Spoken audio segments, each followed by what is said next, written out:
Gonzague Malherbe, bonjour. Bonjour Yves Mogg. À 30 ans, vous menez déjà votre deuxième campagne municipale à Libourne. Qu'avez-vous retenu de votre première expérience il y a 6 ans et qu'avez-vous changé peut-être ?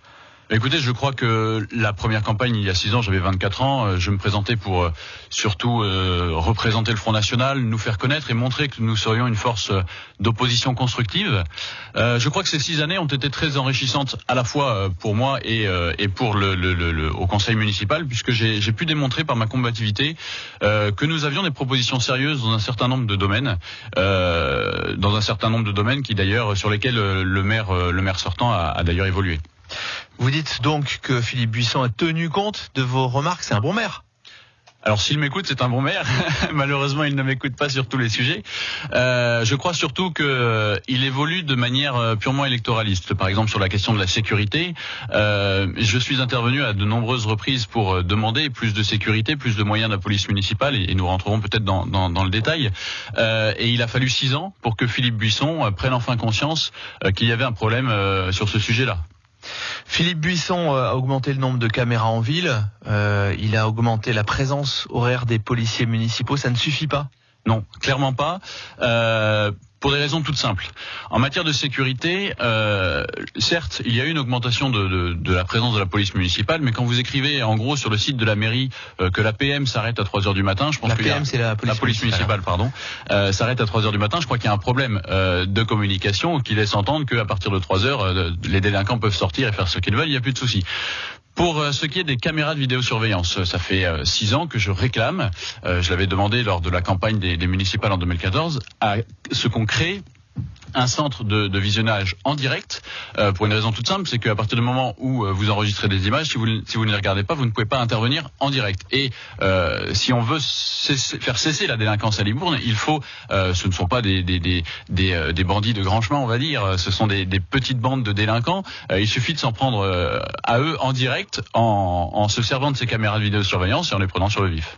Autre sujet, Gonzague Malherbe, serpent de mer à Libourne, l'avenir de l'ancienne ESOG, c'est l'ex-école de sous-officiers de gendarmerie fermée il y a une dizaine d'années. Vous ne croyez pas au projet porté par le maire et le promoteur bordelais Michel Ohaillon ? Non, très clairement, je n'y crois pas. J'ai été là encore le seul au conseil municipal à relever un certain nombre de loups lorsque le projet nous a été présenté dans sa phase initiale avec la financière Vauban. Je n'y crois pas pour plusieurs raisons. Déjà, mettre un hôtel de luxe 5 étoiles, comme on nous l'annonce, à proximité d'une voie ferrée, c'est assez étonnant, ça ne s'est jamais vu nulle part en France. Ensuite, je crois que ces bâtiments ont une autre vocation. Ils sont en plein cœur de ville et ils ont une vocation, je pense, d'attractivité. Et pour cela, j'ai proposé depuis 2 ans à ce que nous en fassions un centre professionnel basé sur le type des compagnons du devoir pour en faire un centre de formation d'artisans qui toucherait à tous les métiers de l'artisanat classique et aussi de l'artisanat local, à savoir par exemple la tonnellerie, les métiers de la tonnellerie qui ne sont pas suffisamment mis en avant aujourd'hui. Dans la partie du manège, nous pourrions en faire un grand centre culturel, un auditorium ou une salle de spectacle. Ça, je crois que plusieurs candidats l'ont proposé. Et dans la partie arrière, plus proche de la voie ferrée, nous avons une proposition assez particulière, assez innovante, d'en faire un centre de réadaptation pour des vétérans de guerre. Alors vétérans de guerre, ça ne veut pas forcément dire des soldats qui ont 80 ans, mais plutôt des jeunes soldats qui reviennent de tout théâtre d'opération et qui pourraient venir dans nos locaux qui sont à la base, il faut le rappeler, des locaux militaires et qui auraient toujours du coup cette vocation militaire pour se réadapter et se reconstruire. Qui va financer tout ça ? Ça, c'est un partenariat à construire entre le public et le privé, puisque ça sera bien évidemment mis en place à la fois l'école et le centre de réadaptation par du privé, avec la maîtrise du foncière côté public. On est déjà en discussion avec un certain nombre de professionnels dans ce domaine. Gonzague Malherbe, candidat du Rassemblement National à Libourne, on continue à discuter avec vous dans un instant. France Bleu Gironde, 8h22, invité de France Bleu Matin, le candidat du Rassemblement National au municipal à Libourne, Gonzague Malherbe avec Yves Mogg. Gonzague Malherbe, vous disiez sur les OG, vous ne croyez pas en un hôtel de luxe. Le développement de Libourne via le tourisme, comme essaye de le faire, de le mettre en place Philippe Buisson, c'est pas une bonne idée ? Si, mais alors encore une fois, je crois qu'il faut pas inverser les priorités.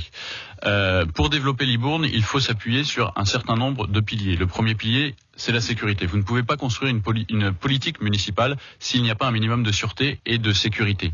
Le deuxième pilier, c'est la question de la circulation et du stationnement. À partir du moment où les Libournais, et ils sont nombreux à le dire, ne peuvent plus accéder au centre-ville pour des problèmes de stationnement, ça pose question.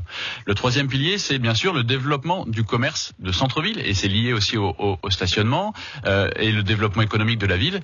Et de tout cela découle la politique touristique. Et pour développer également cette politique touristique, il faut mettre en avant, je crois, davantage le patrimoine, que ce soit le patrimoine architectural avec l'église Saint-Jean, avec les Zogues, avec tout un tas de bâtiments que nous avons, mais également le patrimoine que je qualifie de patrimoine immatériel, à savoir le monde du vin qui est bien souvent capté par Saint-Émilion, mais trop peu par Libourne. On parle ce matin sur France Bleu Gironde de la fracture territoriale mise en évidence notamment au moment de la crise des Gilets jaunes. Libourne profite-t-elle ou souffre-t-elle de la présence à ses côtés de la métropole bordelaise ? Un petit peu des deux, j'ai envie de vous dire. C'est-à-dire que d'un point de vue de la population, nous avons bien sûr accueilli de nouveaux habitants du fait de l'explosion de l'immobilier sur la métropole bordelaise, mais il y a toujours un gros problème, notamment lié au centre-bourg. C'est-à-dire que nous avons, et il faut bien le rappeler, que l'équipe municipale en place est en place depuis 30 ans, a développé notamment des commerces de périphérie qui vont au détriment du centre-ville. Et bien souvent, il suffit de se rendre dans la place, dans la rue principale, la rue Gambetta. On s'aperçoit que beaucoup de commerçants essayent de s'installer, mais assez régulièrement, ils referment boutique très vite. Les choses ne s'améliorent pas ? Non, il y a encore le discours de Philippe Buisson, c'est de dire tout va mieux. Depuis 6 ans, depuis 30 ans, c'est quand même bien arrangé. Non, c'est pas vrai. C'est-à-dire qu'on a bénéficié en effet d'un retour de population grâce à l'explosion de la métropole bordelaise. Il y a eu des efforts de fait, c'est incontestable sur les travaux qui ont été faits en centre-ville. Mais là aussi, on pourrait poser la question à quel prix. C'est-à-dire que il faut aussi rappeler que l'endettement de la ville a explosé sous Philippe Buisson. Philippe Buisson est arrivé en 2011 à la tête de la collectivité. L'encours de la dette était de 11,8 millions d'euros. Aujourd'hui, Sud-Ouest notait en 2019 que l'encours de la dette était à quasiment 50 millions d'euros. Donc c'est bien de faire des choses, c'est bien d'investir, mais à un moment donné, il faut aussi savoir réduire, maîtriser les dépenses de fonctionnement, faire des économies, et là, il y a beaucoup de travail aussi. Sinon, l'endettement d'aujourd'hui, c'est l'impôt de demain. Qu'est-ce qu'un maire Rassemblement National pourrait apporter à la ville de Libourne ? Du bon sens. Déjà plus de sécurité, parce que c'est la base de tout. La sécurité pour une ville, c'est comme les fondations dans une maison, c'est indispensable. Et ensuite, redynamiser le centre-ville par une politique de bon sens, à la fois en mettant en avant le patrimoine, comme je l'ai souligné, en ayant une politique de bon sens également en matière de développement écologique, puisque là aussi il y a beaucoup à dire dans ce domaine-là. Et je crois que très peu de choses ont été faites. Il faut que dans tous les domaines, nous ayons, je dirais, une gestion comme n'importe quel particulier, en limitant l'endettement, en essayant de remettre un peu plus d'humanisme aussi, à la fois dans les services, auprès des associations, auprès des habitants, en étant un maire plus à l'écoute également de sa population, parce que je crois que Philippe Buisson n'est clairement pas à l'écoute de sa population. Gonzague Malherbe, candidat Rassemblement National aux prochaines municipales à Libourne. Bonne journée à vous. Merci, à vous aussi.